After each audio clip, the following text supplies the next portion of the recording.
Hola, bienvenidos a Pronombres Personales, entrevistas a inspiradores. Para este capítulo hemos invitado a nuestro estudio a una persona que podríamos llamarlo el precursor de Twitter. No es que él haya inventado esta red social, por supuesto, pero sí fue uno de los primeros que inventó la carta corta, de pocos caracteres, en la que daba su opinión y con la que construyó un estilo muy particular, breve y muchas veces irónico, que fue imitado por otros. Hoy queremos presentar al arquitecto Alberto Collado Baines, que por alrededor de 40 años escribió sin descanso cartas al diario El Mercurio y a otros medios escritos, y luego las compiló todas en este libro que se llama Señor Director. Muchas gracias, Alberto, por estar acá en Pronombres Personales. Gracias. Bueno, para comenzar la conversación, quiero citar una carta de su libro, que dice así: Señor Director, viene encaminada a la salvación de la ciudad de Sewell, el más original y uno de los más valiosos monumentos de nuestro patrimonio urbano. La picota ha agudizado el filo de sus hierros y redoblado la crueldad de su irreparable castigo. Bueno, a mí me llama la atención esta carta porque es una de las primeras de su libro y habla de las cartas que usted escribió en los años 80 con respecto a parar la destrucción de Sewell, y que fue muy exitoso, porque después se declaró patrimonio por la UNESCO. Sí. Entonces yo le quiero preguntar por qué, cómo lo hace usted, de dónde surge su inspiración para escribir durante 40 años estas cartas al director. Bueno, la primera inspiración fue salvar a Sewell, que en los primeros tiempos fue una labor bastante ardua, es decir, hubo muy poca respuesta.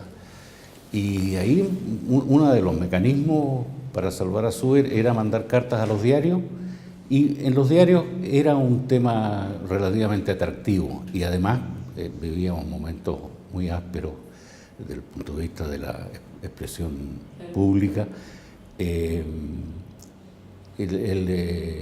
Era inocuo desde el punto de vista de lo que pudieran tener temor los señores directores de que fuera publicado. Entonces, además de eso, hice gestiones con ciertas autoridades, y a raíz de eso, después de un periodo en que continuó la demolición y se le dio poco interés a este asunto, terminó con un final feliz, inesperadamente, y mucho más feliz de lo que pudiera haberse pensado en un principio, porque llegó a ser patrimonio de la humanidad y en este momento está en pie como un tercio de lo que era Sewell en su esplendor. ¿Y fue eso lo que lo hace a usted seguir escribiendo durante 40 años cartas? Parece que sí. Es decir, dentro de eso aparecieron las cartas breves, porque en lo de Sewell yo quería ir al callo y pegar fuerte y con cierta ironía y cierto sentido de combate. Y bueno, después yo no sé bien cómo pasó, pero empezó a pasar solo, que empecé a mandar cartas de otros temas. ¿Y con qué frecuencia mandaba cartas? ¿Era todos los días? Sí, casi todos los días. Sí, pero sí, algunos días no mandaba, otros días mandaba 4 o 5, en fin. Pero casi todos los días. ¿Y usted tenía una especie de rutina? Porque yo tengo entendido que usted escribía en servilletas, escribía en papelito, incluso en boletos de metro. Entonces, ¿cuál era su rutina? En esos tiempos había menos medios técnicos. Claro, lo escribía, muchas se me olvidaron por no tener donde escribirlas. Y después no me podía acordar, y hay muchas seguramente no las mandé. Pero era así, era un juego. ¿Y cómo mandaba estas cartas antes incluso de la aparición del correo electrónico? Antes las mandaba en un sobre. Felizmente en el centro, yo tenía oficina en el centro y el Mercurio tenía una oficina en el centro, así que era fácil que llegara el sobrecito al señor director. Aún así, pasaba un par de días en que llegara a la cúspide del diario. Y tenía subenviado, tengo entendido también. Claro, el junior de la oficina, yo soy arquitecto y mi principal ocupación eran esos temas, y en mi oficina había un junior, había secretaria, en fin, tenía ese recurso, ¿no? Y cuando llega el correo electrónico, ¿a usted se le simplifica la vida o usted es más bien un amante de la carta escrita a papel? No. En cuanto apareció el correo electrónico se solucionaron todos los problemas, incluso el problema del título. Al principio la carta al director no tenía título y el del señor director le ponía el título que él quería y a veces no me gustaba el título que le pusieron, en fin.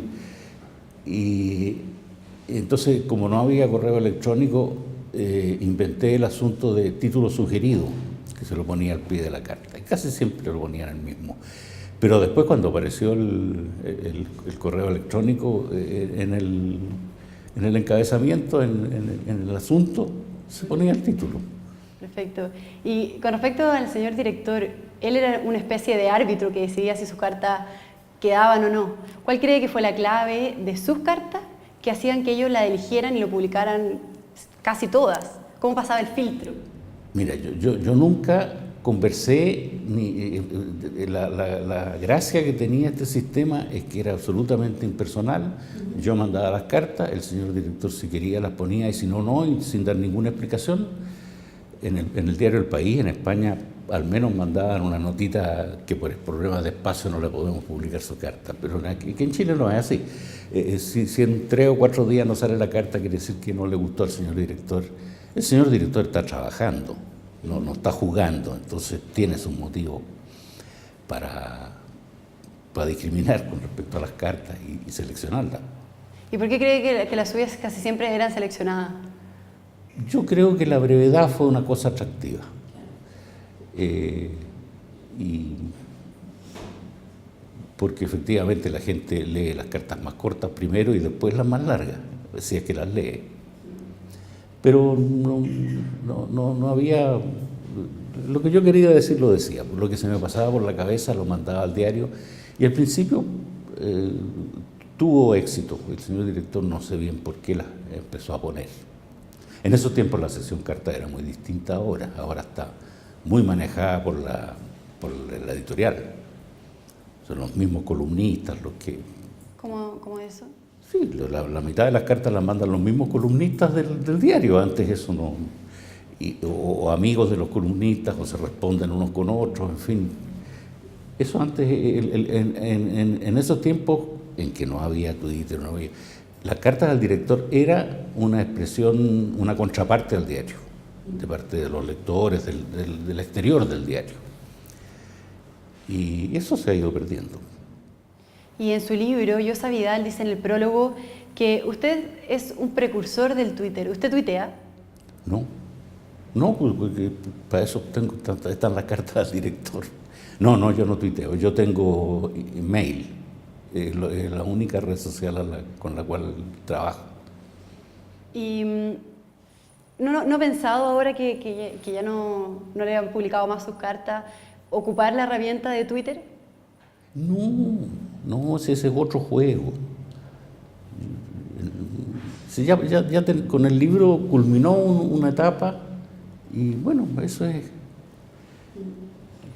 ¿Y por qué cartas cortas? ¿Por qué cartas breves? ¿Por qué cartas con esa ironía que lo caracteriza tanto? ¿Es algo prepensado o un día se le ocurrió?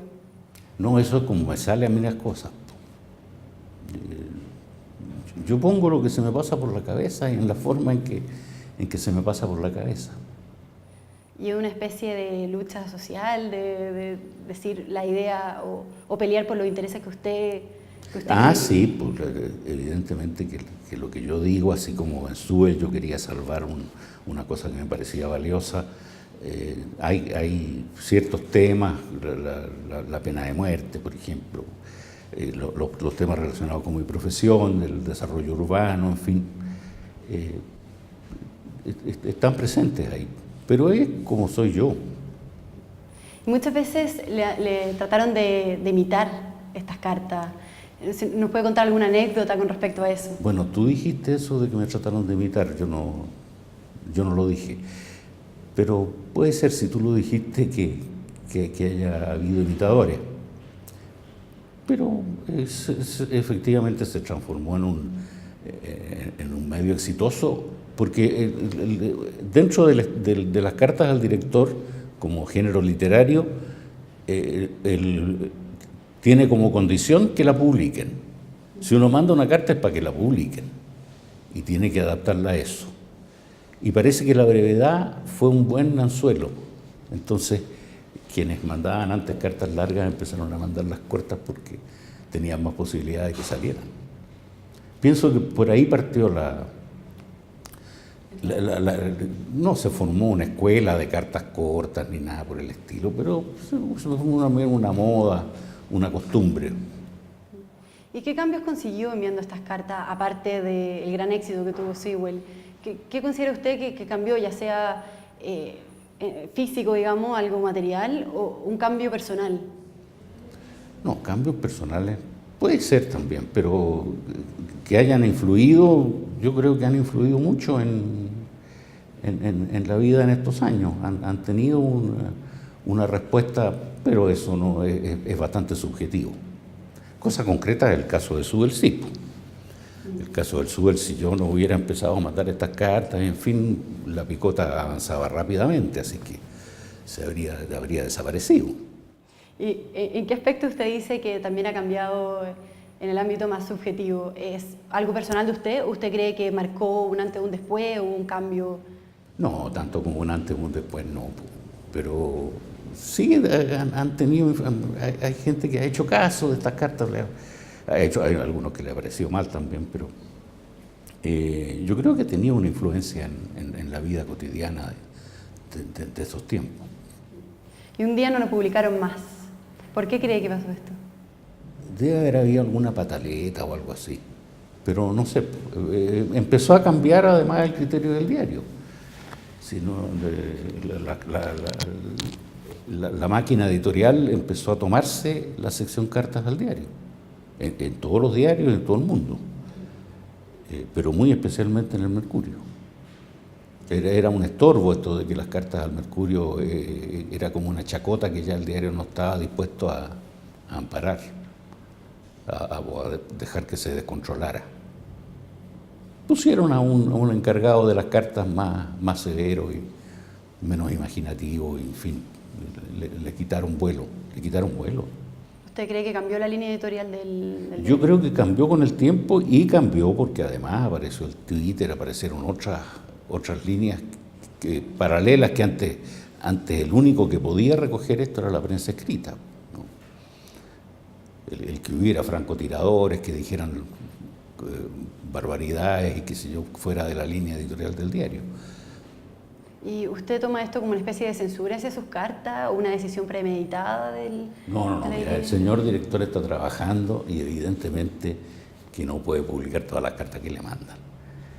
Y porque tiene que velar por su pega.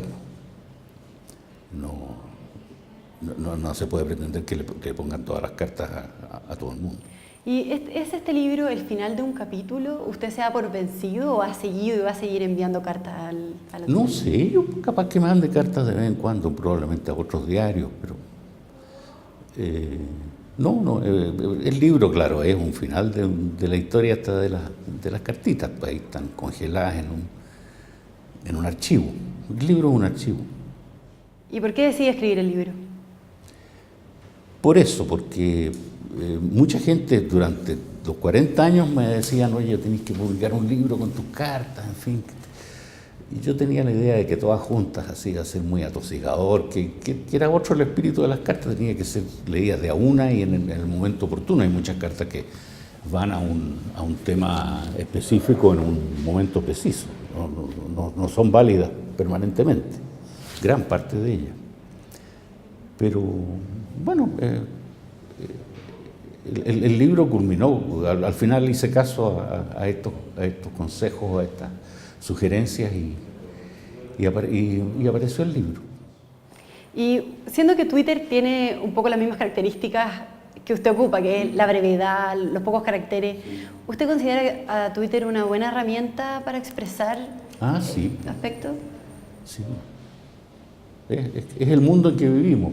¿Qué otros libros usted ha publicado? Mira, publiqué 2 libros de narrativa. Uno es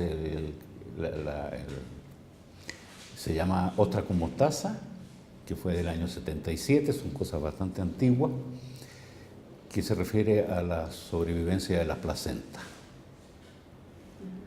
qué pasaría en el mundo si las placentas vivieran. Después escribí un libro que se llama El cajón está más podrido que el muerto. Y ese libro se refiere a la muerte de Gaudí. Son libros cortos, de narrativa pero cortos. Gaudí, un arquitecto de hace un buen tiempo que vivió en Barcelona fundamentalmente y que murió siendo viejo y siendo un personaje importante en Barcelona, pero nadie lo reconoció porque se lo atropelló un carro, un tranvía en la calle y la gente no lo reconoció, andaba mal vestido, en fin, y lo mandaron al hospital de los indigentes. Y ahí lo cuidaron las monjitas y se murió. Y después lo echaron de menos y lo buscaron y se dieron cuenta de esta situación y lo desenterraron porque fue a parar a la fosa común. Lo desenterraron y lo enterraron en la catedral como correspondía a su persona. Ese es el otro libro. Y el otro es, te voy a regalar un ejemplar, Cuando venga el Papa a Valparaíso. Esto sucedió con el Papa anterior o preanterior. En el año 87 vino el Papa a Chile y cuando se estaba programando el viaje del Papa, en su gira no se había considerado Valparaíso, ciudad a la cual yo estoy bastante ligado por razones de trabajo, en fin. Y entonces escribí este libro que se refiere a la visita del Papa a Valparaíso. Al final el Papa fue a Valparaíso. Eso no creo que haya sido un logro del libro, pero fue a Valparaíso. Y este libro después sacó un premio relativamente significativo en España en el año 92. Bueno, y para finalizar, yo quiero saber qué es lo que enviar carta le dejó como lección y qué aprendió usted en estos 40 años de Carta al Director. No sé si habré aprendido algo. Un juego entretenido, lo pasé bien. Con muy pocas excepciones lo pasé bien. Un hobby. Algo así como un hobby, sí. Un juego más que un hobby. ¿No se va a dar por vencido? ¿Va a seguir enviando cartas al Mercurio? Puede ser, pero no creo. ¿No lo descarta? No, es decir, sería un juego un poco ficticio, porque como no las ponen, no. Bueno, muchas gracias, Alberto, por haber estado acá en nuestro estudio de Pronombres Personales. Gracias a ti. Bueno, nos vemos el próximo capítulo. Recuerden seguirnos en las redes sociales y comentar esta entrevista. Muchas gracias.